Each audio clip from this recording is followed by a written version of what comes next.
Metropolitan corporation association एपका Sahiwal की तरफ से महकमा एंटी करप्शन के खिलाफ भरपूर एहतजाज, ईद उल अजहा पर सर्विसेज बंद करने की धमकी।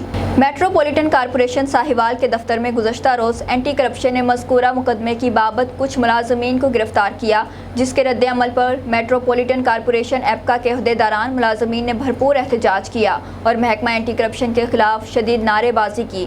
मुलाजमीन का कहना था कि महकमा एंटी करप्शन ये तासुर दे रहा है कि मज़कूरा सरकारी एहलकारों ने 4,48,90,000 का फ्रॉड किया है, जो कि बिल्कुल झूठा और बेबुनियाद है। हकीकत तो ये है कि ऐप का अहदेदारान राय खालिद ज़िया और डॉक्टर रियाज ने मीडिया से गुफ्तगू करते हुए कहा कि अगर हमारे मुतालिबात पूरे ना किए गए और सरफराज एबिक डिप्टी डायरेक्टर एंटी करप्शन को फिलफौर मुअत्तल करके इंक्वायरी फाइल कमिश्नर साहिवाल या किसी भी जुडिशल ऑफिसर के सपुर्द ना की गई तो मेट्रोपॉलिटन कारपोरेशन के तमाम मुलाजमीन दफातर की तालाबंदी करने के साथ साथ तमाम सर्विसेज बंद और ईद उल अजहा पर जानवरों की आलाइशें भी नहीं उठाएंगे।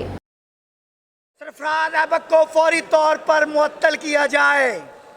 तीसरी बात, बोगस इंक्वायरी करने पर उसके खिलाफ मुकदमा दर्ज किया जाए।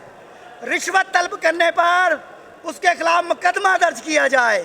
और आखिर में अगर ये हमारे मुतालबात ना तस्लीम हुए तो अगले 2 दिन में हम पूरे साहिवाल को जाम कर देंगे। हमारे कुछ मुलाजम जिनका कसूर भी नहीं था, उन्होंने उनके साथ बहुत ज़्यादती की और दफ्तर में आकर उनको अरेस्ट किया है। हम इनके ज़ालमाना रवैये और जो सरफराज एबिक है जिसने ये सारा झूठा प्रोपेगेंडा करके हमारे मुलाजमीन के खिलाफ पर्चा करवाया है।